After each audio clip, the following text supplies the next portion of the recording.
Welcome in the Huddle with Jon Ritchie. John, you were almost spot on with your prediction last week, but you were right that the Eagles would come out dominant over the Giants, and that they did 38-7. They move on to the NFC Conference Championship this week, and they welcome in the 49ers. What do you have on this game? How do you think it plays out?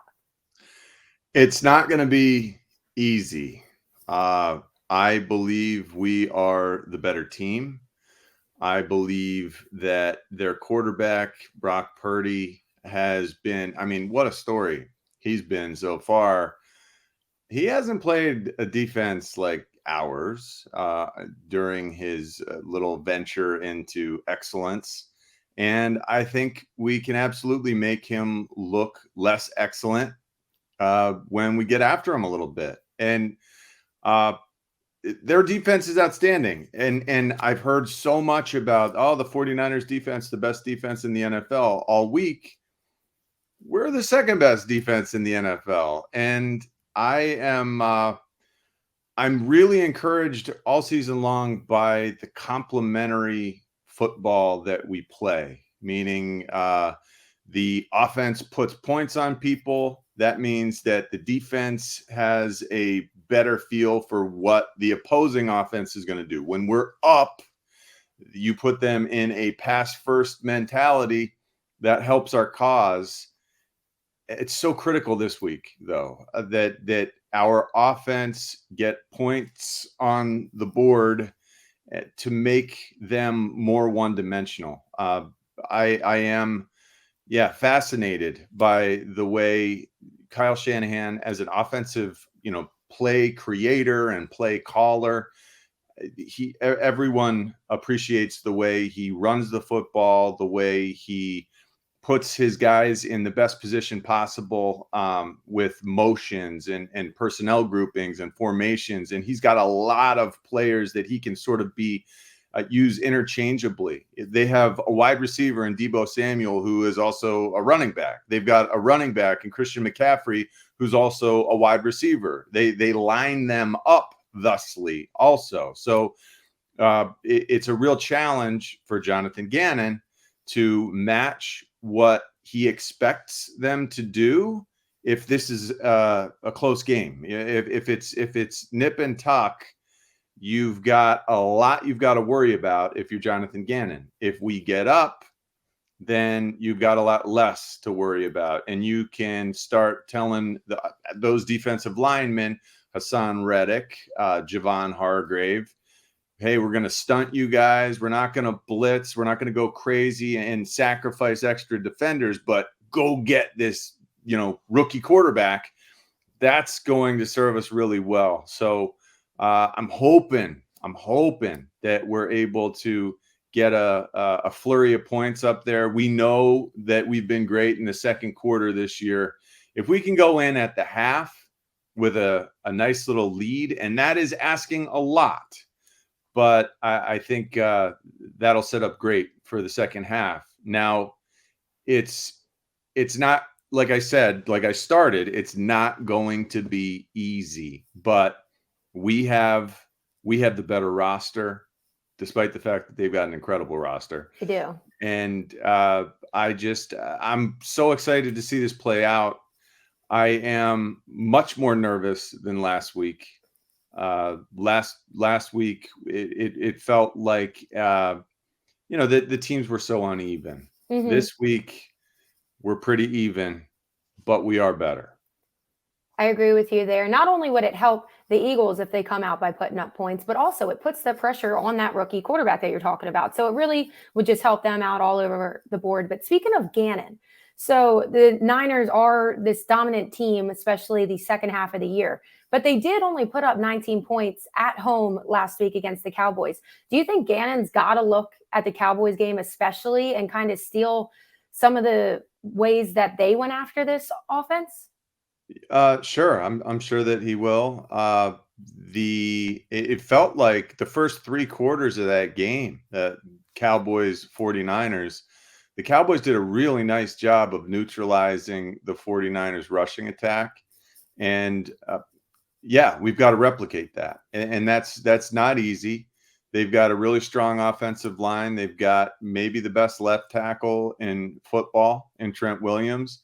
And they're really creative and multiple with the way they'll run the football, formationally and just from a play selection standpoint. They do more runs than just hand it off inside zone and outside zone. They incorporate a fullback in their offense, so they've got the power and the gap schemes as well. You'll see a lot of linemen pulling and kicking out, pulling and inserting for the first player in the box. So it's creative. It's as cool a run game as you're going to find in the NFL. And we're going to have to be very assignment sound defensively. And the Cowboys did a good job with that, for 2.5 quarters. And then they started to wear down. And that's the 49ers had them exactly where they wanted them. That's been their MO. They can pound you into submission. And I appreciate Jon Lynch, classmate of mine actually at Stanford. He and then opponent for years in the league who got the better of me usually. But he was he's constructed a roster they're really resilient. They're really mentally tough. And I appreciate that about their approach. I think Howie Roseman has done something very similar. He factors character and love of the game and how much it means to you into these decisions that he makes. And that's part of why we're in such a great spot right now. Yeah, you mentioned it. These teams are so compatible, and it's really cool. Not even just an NFC, but an AFC also. You're truly getting both of the best teams for majority of the season at this position in the season. But with that being said, if there is one key matchup that you think is really the difference maker, if the Eagles win this matchup, they win this game, what would you say it would be? There's a lot. I mean, they are very matched. Key matchup, I think an area that we must take advantage of the 49ers because they don't have many weaknesses. I want to say their secondary, their cornerbacks, they're short a cornerback and due to injury, and we can capitalize with our wide receivers and our tight end. They are outstanding, and the 49ers all season long, that's sort of their Achilles heel, defending the pass, especially when a quarterback likes to push it downfield. So we've got the wide receivers to go get it. And we've got the quarterback who, man, the way he's thrown, the way he's pushed the ball downfield this year, it's just no one expected it would look as great as it has. I think we can take advantage of their cornerbacks, and the wide receivers should have major production. And I expect that will be part of the plan. Get up early on this incredible 49ers team by going to the air and, take some deep shots, play action shots. And I think our wide receivers will win. So that's going to be a big part of why we win this game. With that being said, what's your final score prediction for this game? I think it's going to be weird. Like when you've got defenses that are this stout, it's going to be like a 27-22 game. The Eagles will win, like a 25-20 game, something like that. I just don't think Brock Purdy will be consistent enough. He's been good. But I saw him late with some throws the last couple weeks. They're not always as precise as they need to be, especially at this level of play with the immensity of this game. I think our DBs can capitalize and we can take a couple away from them. So the high 20s to low 20s feels right to me. I love it. When you have two teams this good and this evenly matched, it could very much so come down to just Jalen Hurts being better than Brock Purdy. So we'll see. And how that's that an works absolute. out. And that Yes. is absolutely the case. And we should no longer be worried that Jalen, that they have to hold him back, that they have to protect him. He is outstanding. Brock Purdy has been good for what he is, which is their third string quarterback, but he's not MVP of the league caliber like Jalen. Exactly. So before we close this out, AFC, you have the Bengals at the Chiefs. Who do you think comes out of that one? Patrick Mahomes with that high ankle sprain. It's going to hurt him, I think.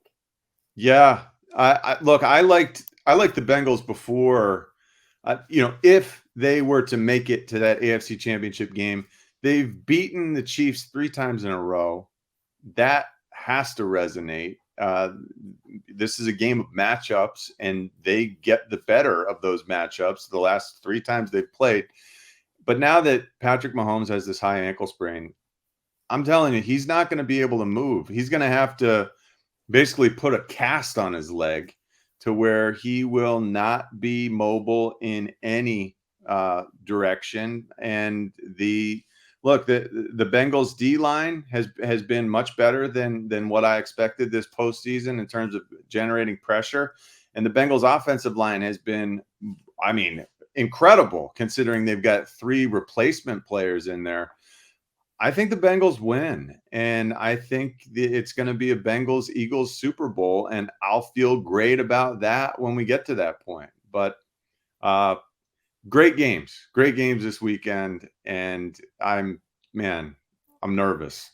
I agree with you on that one. I actually put in a futures bet when the Bengals lost last year that they would win the Super Bowl this year. So I'm not sure if the Eagles take it. Uh-oh. I'm not sure if I keep it. I might have to cash out because I'll feel Yeah, like it's you'll ridiculous. have to cash out after this week, Yeah, but so hopefully they make it there, yeah. but we'll see. That's all we have this week ahead of the conference championships for In the Huddle with Jon Ritchie. Make sure to check out Jon on WIP throughout the week and go download the BetParks app and check out all our social media platforms. We'll huddle again next week.